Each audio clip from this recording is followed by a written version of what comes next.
Well, hello, I'm Apostle Tommy Quick, founder and president of Christian Families Against Destructive Decisions. I welcome you to our first annual national conference, and our theme this year is The Family Together, a case for CFADD. This conference consists of three things: an outdoor family rally, 5 dynamite in-person worship services with powerful speakers, and 30 webinars by anointed and informed presenters chosen from across the country. Our mission here at CFADD is to influence the building and sustaining of strong families and strong family heritages by promoting a biblical worldview and a God-first lifestyle. Our worldview is always the basis upon which we make all of the decisions in our life. A biblical worldview is one defined as believing that absolute moral truth does exist, that such truth is defined in the Bible, and that firm belief in 6 specific religious views is necessary. Those views are: 1, Jesus Christ lived a sinless life. 2, God is the all-powerful, all-knowing creator of the universe. Number 3, he is still ruling the world today. Number 4, salvation is a gift from God and cannot be earned. Satan is real. Number 5, a Christian has a responsibility to share their faith with other people. And then last of all, the Bible is accurate in all of its teachings. When a person embraces the biblical worldview, it enables him to make decisions that will cause his life to be a life that is victorious, and he will enjoy many blessings in this present world and in the world to come, eternal life. Today, our society has been infused with doctrines from many different religions. Many demonic doctrines have been promoted, and our families are being exposed in education, in the school system, and throughout our society to things that are detrimental to our well-being as individuals and as families. So during this conference, our goal is to show why CFADD, Christian families, must take a stand against destructive decisions, and to invite you to be a part of this great solution that God has raised up to answer the suffering, the pain that has resulted from so many decisions that are made without the fear of God. Well, it's my pleasure to welcome today Dr. Mary Williams Murray. Dr. Murray is the wife of Dr. Larry Murray, who is the pastor of Fellowship of Love Community Church of God in Christ in Savannah, Georgia, and also the Fellowship of Love Worship Center Church of God in Christ in Hinesville, Georgia. They have a daughter, twin sons, and 2 grandchildren. She serves as the elect lady, co-pastor, and women's department president in both locations, as well as the district missionary for the Savannah district, South Central Georgia jurisdiction. Dr. Murray is impressively educated with 2 bachelor, 2 masters, and 2 PhDs. She's also a licensed certified professional master life coach with the John Maxwell Group. Dr. Murray's impact on education spans 35 years in elementary education. She was academic dean for high school and college students, a college instructor, a course writer. Dr. Murray is also a much sought after evangelist, gospel recording artist, and has authored several books, including Operating in the Will of God, Wisdom Tips and Tools, and Bullying Behaviors. I'd also like to add that Dr. Murray and her husband are dear friends for many years of my wife Valerie and myself. Today she is going to speak to us as an educator and as a believer in Christ about supporting and protecting our children during the period of education in the education system of our country. At this time, I would like to bring Dr. Murray, and we welcome you today to CFADD's first annual national conference, and we're delighted to have you present with us, Dr. Murray. Greetings. Greetings to everyone. Oh, it's a pleasure. It's a pleasure. It really is.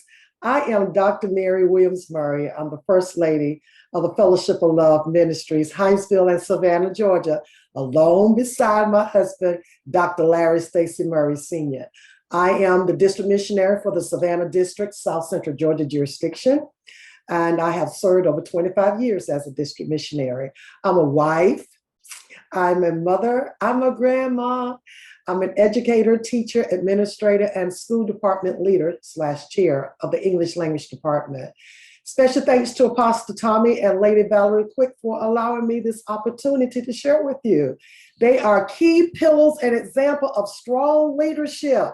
Key pillars and examples of strong leadership in our church as well as our community. I call them leaders leading other leaders, and that's big. Leaders leading other leaders. They live and stand by what they preach as well as what they practice. I so appreciate our everlasting friendship and bond. This information that I'll be sharing with you will focus on the thesis and issues surrounding public and private education and schools. I'll dive right into that shortly. As an educator for over 38 years, with 31 of those years serving with the Department of Defense schools. By being a part of the education arena, I've seen some things I know is very relevant to address Christian families against destructive decisions in the area of student learning and mastery. I've seen some things. I really have seen a whole lot of things. I've been there. I've seen parents. I've been around parents. I've been with students. And I'm able to teach students to foster ways to advocate for parents and students and children, and have to embrace that they have to embrace and instruct the content of information that they don't agree with. Some of those areas will be addressed in this particular presentation. Yeah, there are some things that I've seen in places that I've been, and as an educator, we'll find some things that we just don't agree with, and there's some things that we kind of somewhere are put into the position that we have to kind of tolerate. But as an educator and as a parent, parents can advocate for what their children learn and what their children know, okay, whether it's at home or at school. There are some scriptures that I really would like to leave with you. I want you to take on these scriptures, and throughout the course of my presentation, I will be addressing those particular scriptures in the course of my presentation. Psalms 24:1, the earth is the Lord's and everything in it, the world and all who live in it. 1 Corinthians 10:26, for the earth is the Lord's and the fullness thereof. There are other scriptures, of course, that I will be talking about as I go along. Isaiah 55:8, for my thoughts are not your thoughts, nor are your ways my ways, said the Lord. Genesis 1:31. God saw all that he had made, and it was very good. The thesis, as I aforementioned earlier, we'll be talking about it. We're going to kind of dive into it just a little bit and kind of get some insight on where we are. And let me just put it like this. When I was growing up, things have definitely changed tremendously. Education is not the way it used to be. The learning environment is not the way it used to be. Things have shifted. I mean, even the technologies that we're using now, things just pretty much have shifted. And we've been kind of thrown certain things that we need to teach students. And students are being, maybe let's just say, being in the environment of a learning situation where some things that we might not agree with. There are several issues in public and private schools centered around how, this is the thesis statement that we're going to talk about, how we as parents can recognize or organize to fight against philosophies at home and protect our children about such policies and methodologies. Humanism, I'll talk about briefly. Sex education, anti-patriotism, creation theories, and evolution. What can parents do to educate their children on such philosophies? There's a lot that parents can do. We just need parents to just kind of get more involved. And that's over my many years of teaching and being in education. That's kind of one area that parents are not as strong as we would like for them to be. This thesis statement will speak to these components in education and suggested ways that they can be addressed. I was first of all kind of talk about the role of educators. What are the roles of educators? And I'm only going to touch bases and kind of pinpoint just a few of these as I go through. The role of educators, and me being an educator, yes, the educator can be a controller. And a controller is the teacher is in complete charge of the class, what students do and what they say and how they say it. So teachers have a major role in what students learn in school or what they are exposed to. Students are exposed to a whole lot. Well, I mean, a whole lot. So there are controllers. They do that, and they find themselves being in the classroom centered around what the center of a focus point will be for that day and throughout the course of that year. And of course, students are, or children are around teachers a little longer than they are around their parents throughout the course of the day. So they might spend 8 hours at school and go home and eat a snack, eat a meal, run and play, wash, and go to bed. So they don't have a lot of time at home, but the time that they do spend at home is valuable. It's very valuable. An educator is the prompter. A prompter is the teacher encourages students to participate and make suggestions about how students may proceed in an activity. And as a teacher, I've been in different situations where a child voluntarily say, I don't really care to participate in this conversation. I don't want to be involved in this conversation. And then I dive a little deeper sometime to find out, why don't you want to be involved in this conversation? Well, at home, my parents tell me this. And boy, you're telling me that makes the teacher feel so empowered to know that parents are really being in their position at home to train and teach their children about what to participate in and what not to participate in. And education is the resource.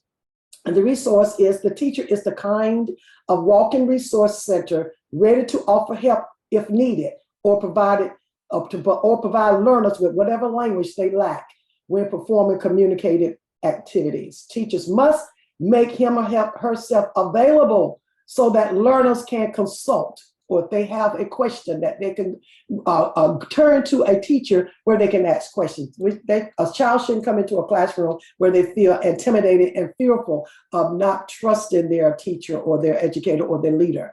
So when your child is in that situation, you have to know, and some parents do advocate for their children when they ask administrators to strategically place their children in certain classrooms. And in case you didn't know, parents, you have more power and more rights than you think you do.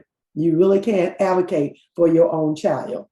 You can study who the teachers are in that particular district or that particular school and find out what is the best fit for your child.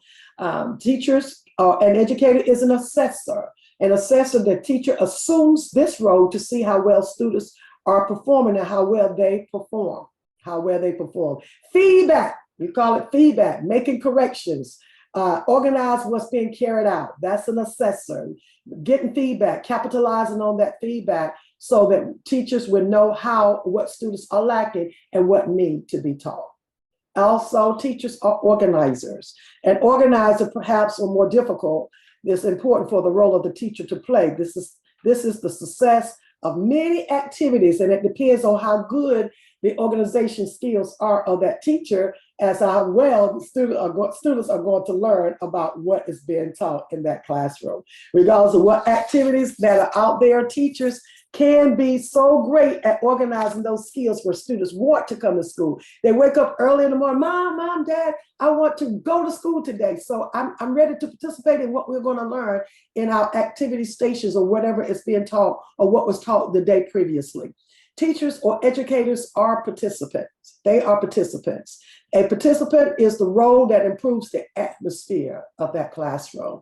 It's the atmosphere, I don't personally, as an educator, I don't hold grudges from the day prior. So if a child comes into the classroom and acts out and do various different things that I have a background knowledge in my sense to say, sometimes students don't realize, parents don't know, or teachers don't actually understand that a home environment sometimes depicts how a child acts in school. Sometimes they come to school sleepy. They put their heads on their desk They have an attitude. You don't know what type of environment they left. They could have been beat down. They could have been spoken to negatively. Different things that will offset their day. So, or get sick and go to the nurse and beg not to go back home because they're sick. These are some of the things that we are encountering in education and the education arena. So as a participant, we as teachers and as educators have to thrive to make sure that that environment or that atmosphere is set for all students and that they are ready to learn. Also, the role of educators are to be a tutor or tutors. You can be a tutor. And the teacher acts as a coach when students are involved in particular projects or work, self-study, like a study hall. Teachers provide advice and guidance and help students clarify ideas and limit certain tasks. And as I go through, I'm going to actually talk about these particular areas in detail because I call it, when we get together and we collaborate with students, collaborate with educators and teachers, the input that they have, it's just overwhelmingly interesting because even the quietest child can participate in group discussions. The quietest student can participate. So we're going to find out as we approach this thesis statement about how parents can be involved in their child's learning. And I share this with you. Parent involvement not only enhances academic performance, but it also has a positive influence on student attitude and behavior.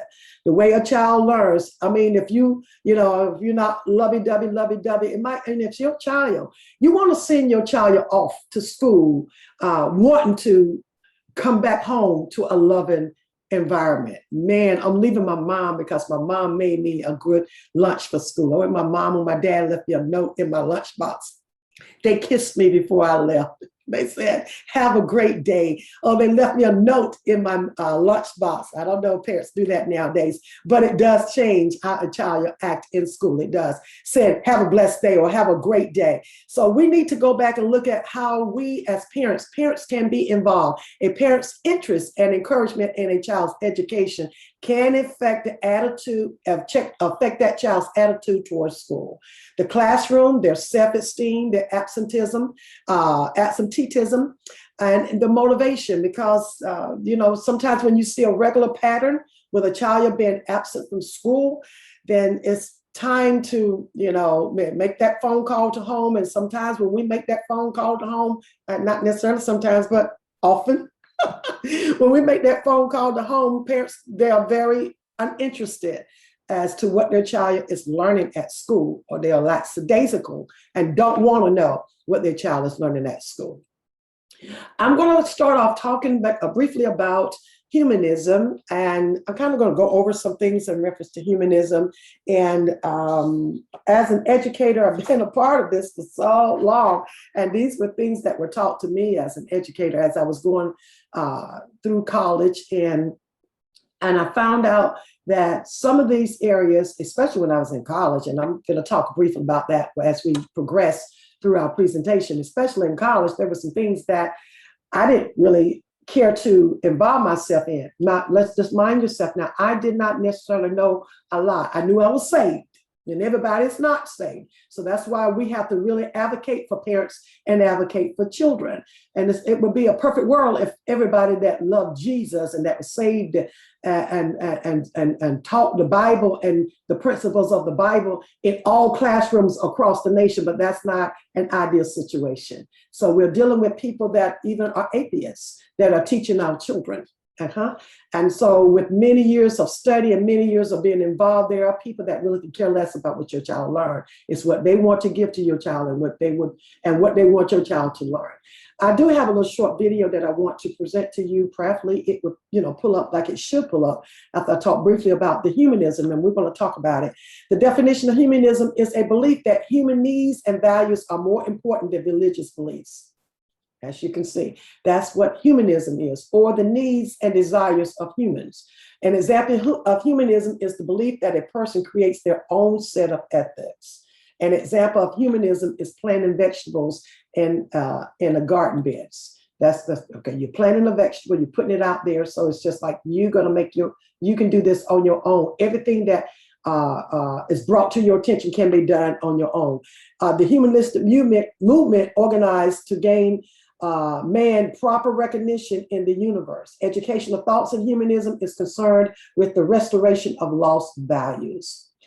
The humanistic theory in education is an outlook or system of thoughts that focuses on human beings rather than supernatural or divine insight. Okay, everything is centered around what the focus is for what the human need. Like the human body needs air, the human body needs water, the human body needs food, love, and I'm going to talk about that a little bit more in detail. And without an understanding that all of these things are targeted through God and through the Word of God, as I aforementioned in the scriptures that we presented early on. And these are some of the things that have to be understood and have to be taught to our children. Really, it starts at home.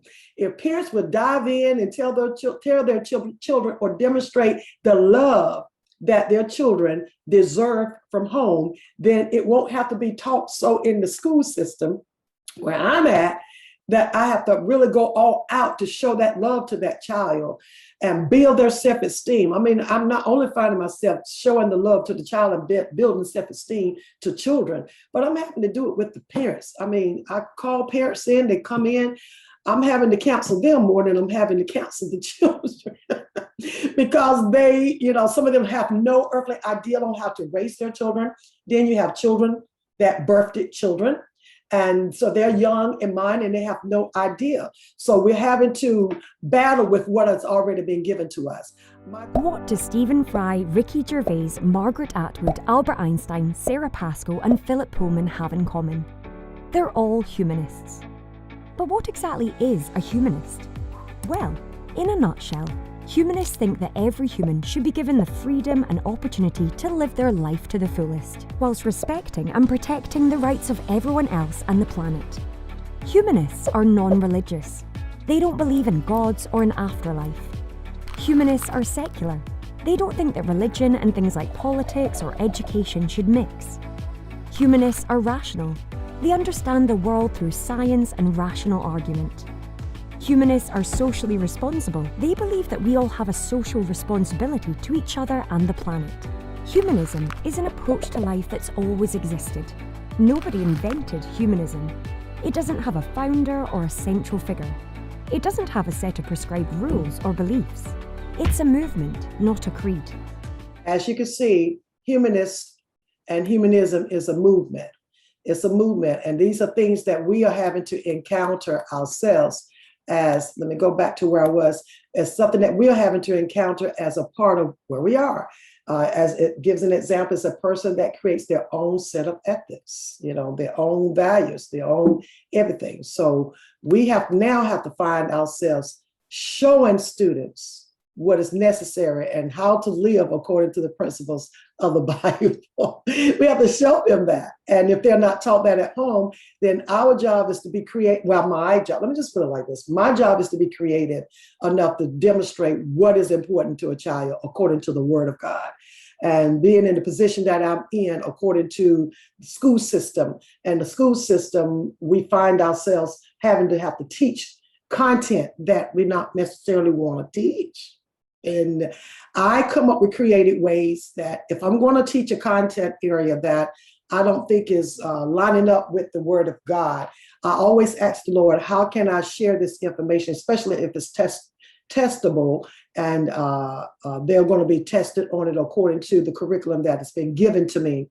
Then I always ask the Lord, how can I say the exact same thing, but it lines up with the Word of God? And I, as an educator, I've been taught and trained. I went back to school, to college way back in 1978.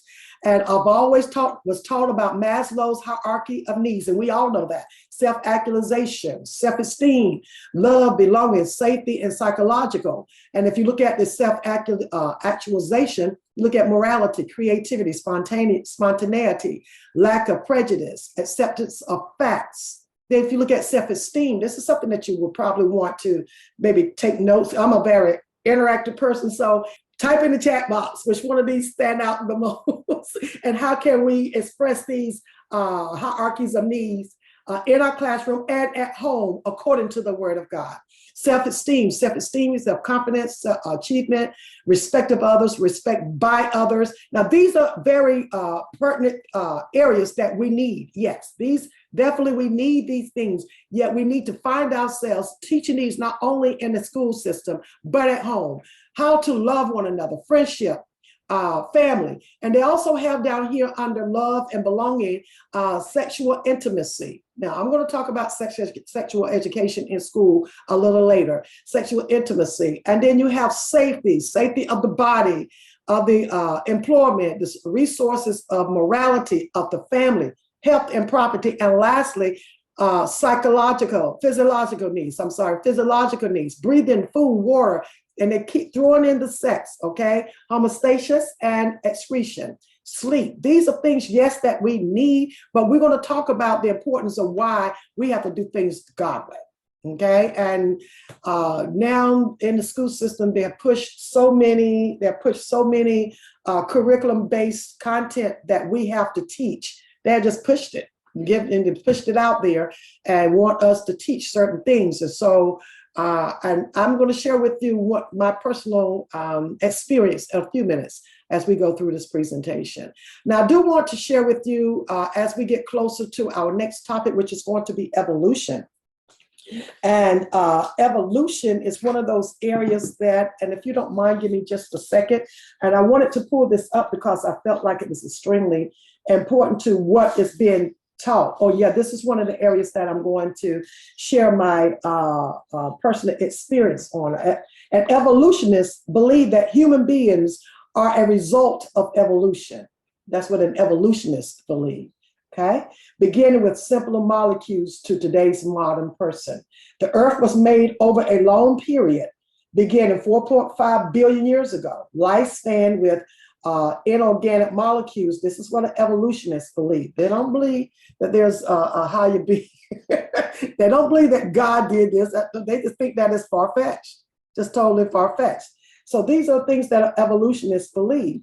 And so like animal and plant life evolved, becoming more fit into the environment. Human beings have also evolved along the way from a primitive ancestors into today's modern humans. This is what an evolutionist believe. But we are not the final product, according to the evolutionists, okay? And I wanted to share that with you because now in schools, in the social studies curriculum, I don't teach the social studies curriculum. I used to. I've taught social studies for over 28 years.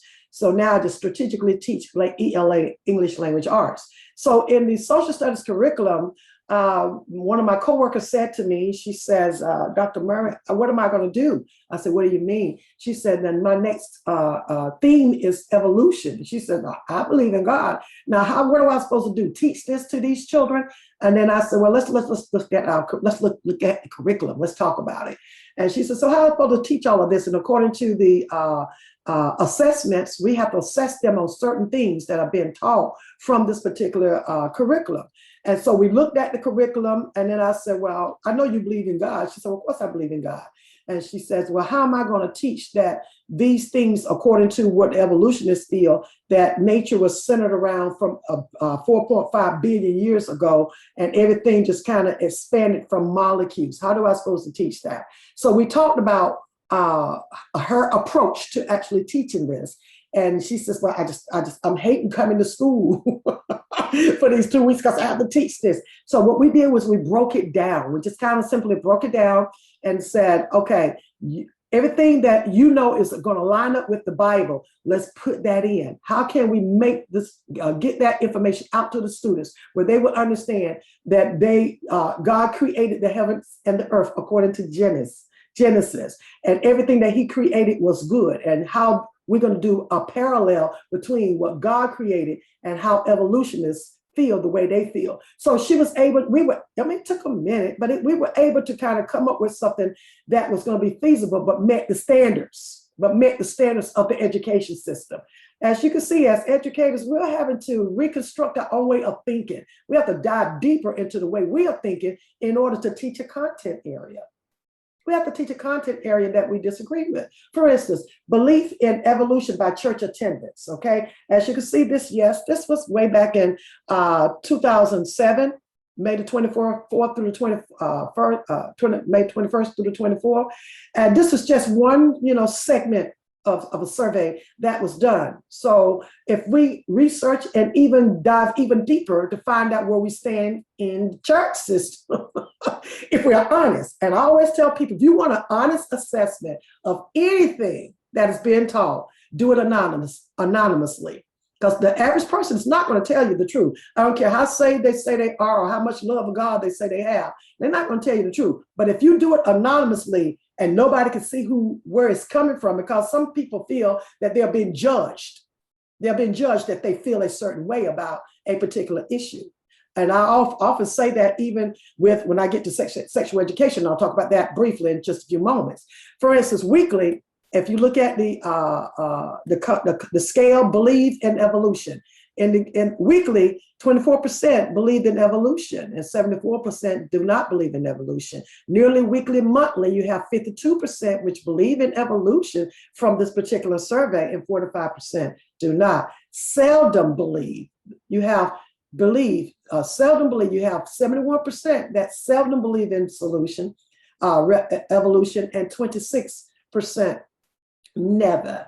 And so if we were to even take a survey in our own churches or our own places of worship, I would advise anonymously.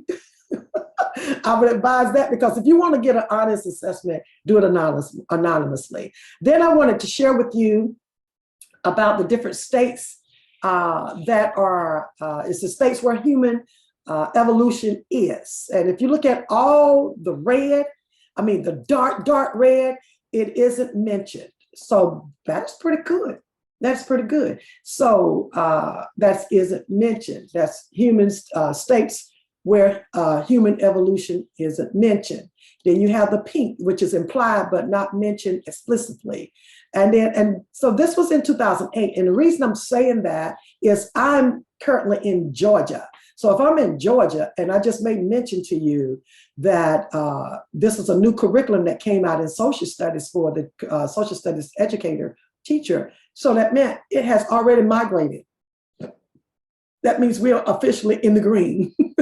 It's mentioned directly. So I'm in the state of Georgia. So those reds are not as accurate today in 2021 as they were in 2008. So a current map of the United States would not look like this in 2021. You'll see a little bit more greens than you would see reds, because people, the curriculum nowadays, you have people that are no longer in education, or they have not ever been in the classroom. I guess I get to speak my heart right now. And so they're making decisions. People are making decisions about what needs to be taught in a classroom and what children need to learn that is not feasible to the child themselves. Okay? Why teach evolution? I also have another short clip that I want to share with you on why teach evolution, and it's coming from the Big Think. The capacity, or no, the tendency to accept evolutionary theory is, of course, not just judged on the merits of evolutionary theory. It's judged because it is seen as being in opposition to religious belief. And religious belief carries with it not just the belief itself in a particular set of facts and ideas, but all of the huge social and political associations. So in the United States, if you don't believe in evolutionary theory, or if you do believe in evolutionary theory, then it means it's harder for you to commit yourself to a religious group that has huge significance. And so I think the answer to why it is that evolutionary theory is difficult for people in the States to believe is that religious systems are so incredibly prevalent.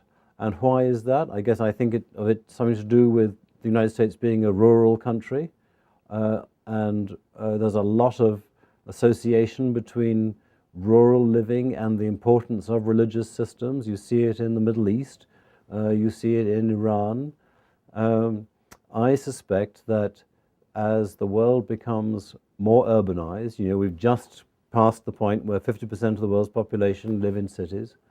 I think as this tendency increases, probably the importance of religious belief systems will start declining or will continue to decline, and that one of the consequences will be that there will be increasing willingness to accept even those aspects of science that challenge religious belief. Yeah, and that is very true, because our religious beliefs about the Bible, we know that God created the heavens and the earth. We know that God created Adam and Eve. We know that. I mean, the religious body of believers believe that. As you heard the presenter made mention, it's going to challenge. It's a challenge. It's going to start challenging our beliefs. But it will challenge your belief. Quite a few things will come against you to challenge what you actually believe in. But if you know who your maker is, you know who created you, you know who you worship and who you serve, you're going to have to be strong. Because now in education, we have been thrown information and we have to dissect it, we have to pull it out, and we have to measure what we are given to teach children. I want you to know this. We have to measure what we are given to teach children. And I mean, we shake our head and say, oh my God, how can I skip this? I had to teach a topic on dragon wings, stuff that we know that's not real. There was a book they had to read, and there were questions that came that was a part of their assessment. So I was creative. I was very creative. Gave them the book. Yes, I did. I gave them the book. I said, y'all go ahead and read this book. Go ahead and read this book. And I was able to restructure those questions where I told them, and then give me how you feel about this. Even though they chose the answer according to what they were asked to do, then I added more to the question to extend. We call it extend their thinking. I wanted their thinking to be extended. So in order to extend a person's thinking, they'll get a chance to express themselves. And that's what I say about any type of surveys or any type of thing that you want to know how a child is really feeling. Let them express it themselves. And when they start talking about it, then they say, well, I don't believe in dragons. Dragons aren't real. And I was like, yes. Yes, dragons are not real. And so, but that was their extended thinking. Yet they had to go up to the question and answer the question in detail. So I often pray every time that I'm given something new or something different. So I have a curriculum now that I'm teaching in school. And so every time there's something that I come across that I feel that we're not advocate for children, nor advocate for parents, then I find a way that I give the information, yet alter the information where children be able to express themselves, and parents have an involvement in what a child has opportunity to learn in school. Okay, all right. Right, moving along, we're almost there. I saw this quote and I thought it was very creative, and I thought it was very interesting. It says, God is the creator and evolution is compelling science. Evolution is just that. It is compelling science, by Dr. Francis Collins. God is the creator. And I wanted to read this, and I'm going to read this kind of in a sense so you would get it. Adam and Eve are the beginning of human race, and we are separated from every other species by the soul of creationism, and evolution. And they have two different viewpoints on how the earth and human beings began. Creationism is based on the belief that the Bible is a credible source. That's what creationism is, which gives the story of creation. In the span of 6 days, 24 hours, in the span of 6 days, God created the heavens and the earth, and the sun, the moon, and the stars, and all the creatures in the earth. That's what God did. This is what a creationist believe that the earth was young. Yes, and when God created it, God put what He wanted in the earth, and the evening and the morning, as God said in the Word, was the first day. So one day might be a day to us, a 24-hour time span, where God it could be 10 years, it could be 10,000 years. I mean, it could be 100,000 years. It could be whatever God would say that to be. So we are living, I see, in the moment. So every day is a day that we ought to give God glory and give Him praise, because God created every day. So where you have God being the creator evolutionists feel like there's more to what the creation of the earth is evolved around. So it's a beginning of molecules. So an evolutionist does not see the earth or heaven and earth. Well, first of all, that's the way they see it because they don't understand the mind of God. So our thoughts are not his thoughts. Our ways are not his ways. So the mind of a man that's trying to figure out how God evolved and how God came about, they won't get it. They just won't get it.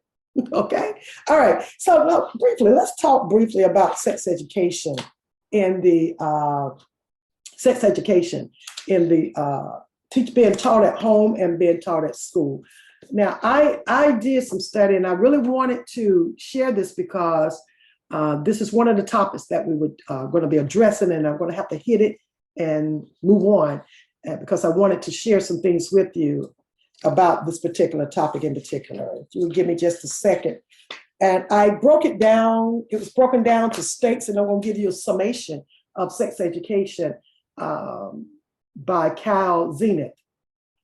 The majority of the states allow parents the opportunity. Now, parents get an opportunity to have a say-so about what's being taught. It says the majority of states. It didn't say every state. All right. So the majority of states allow parents the opportunity to exempt or opt out of instructions, while Nevada and Colorado require parental consent before a child may take part in the instructions. North Carolina permits local authorities to determine whether a parent must provide consent or opt out.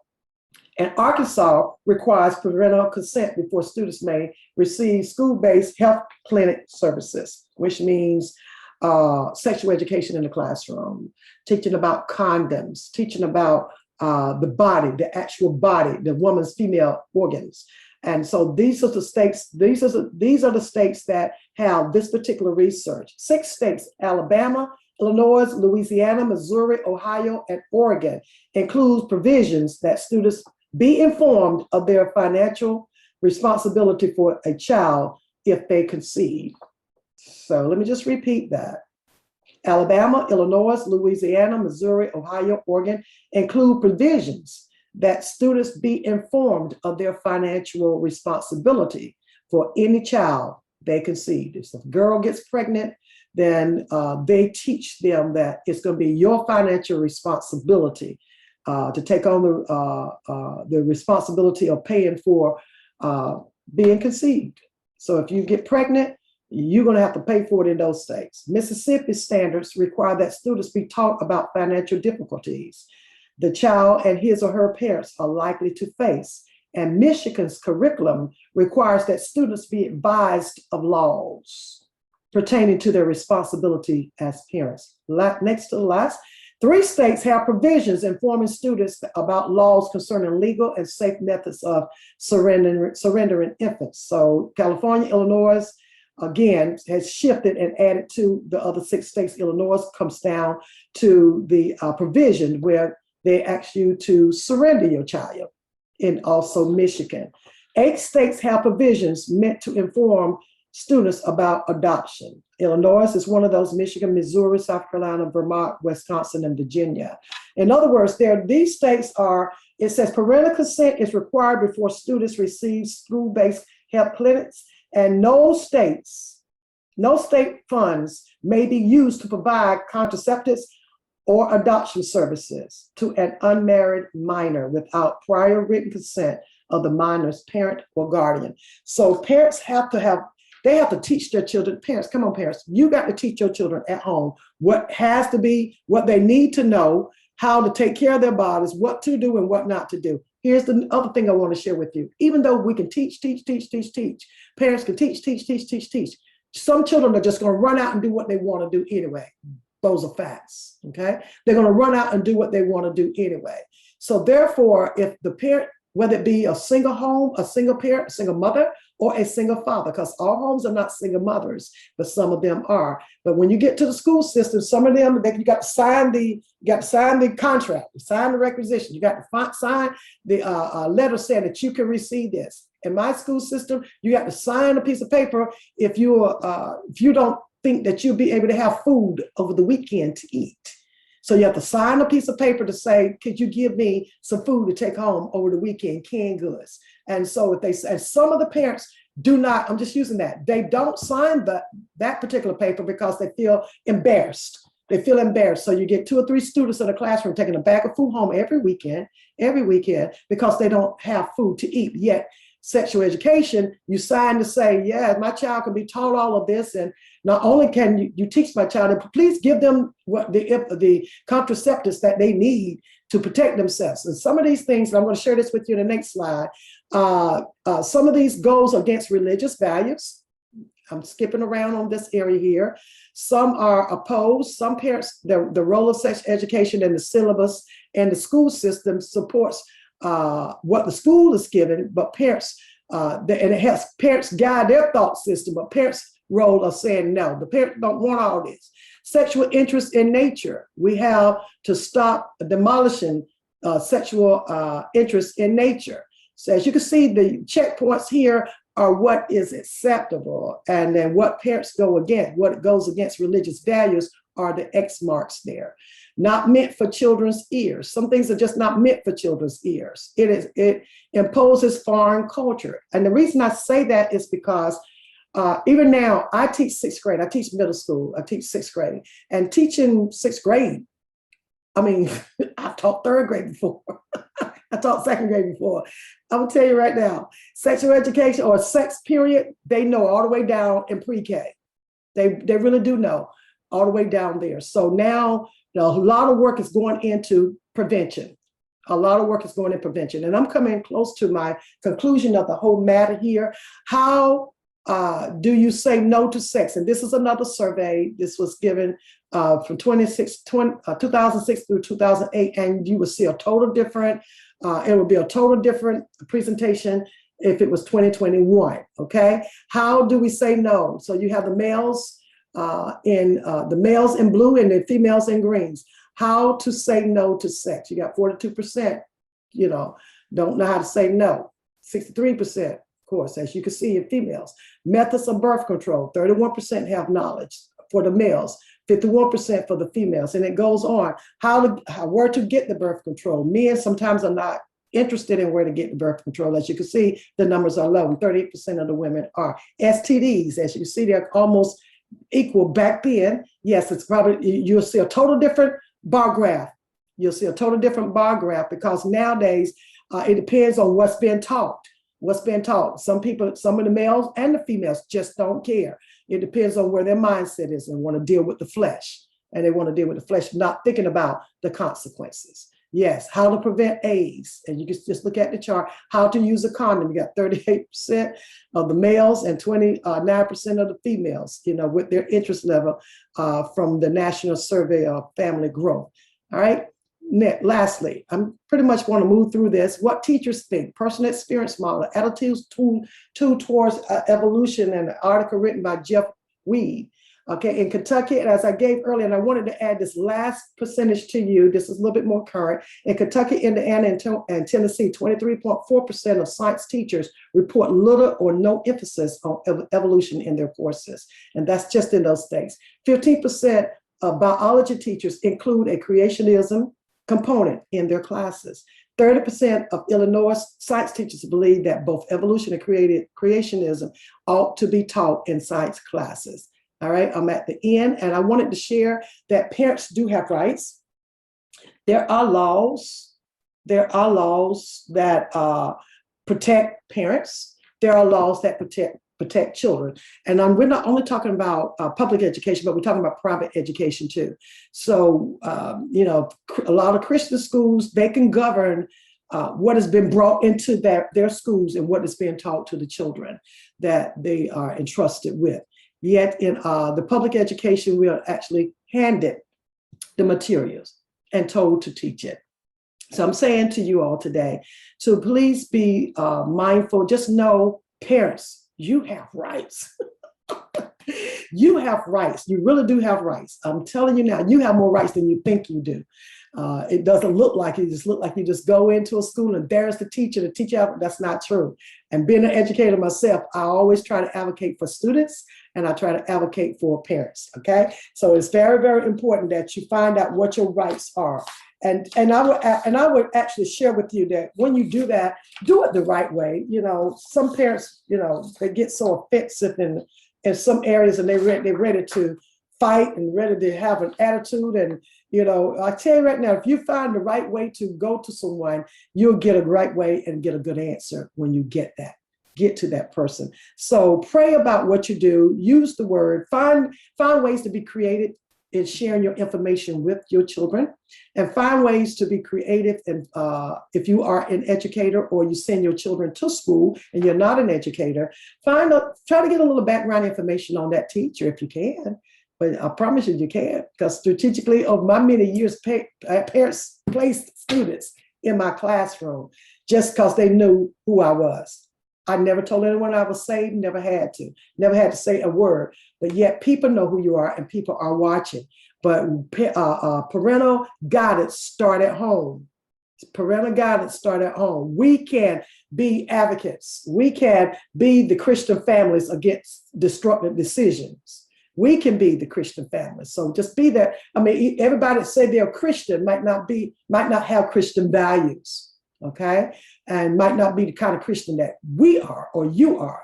But we don't, I mean, we have to stop somewhere. That's why I really appreciate Apostle Quick for doing this. Somewhere we got to stop. We got to stop and say, enough is enough. I'm tired of my children being subjected to different types of things that are taught in the school system.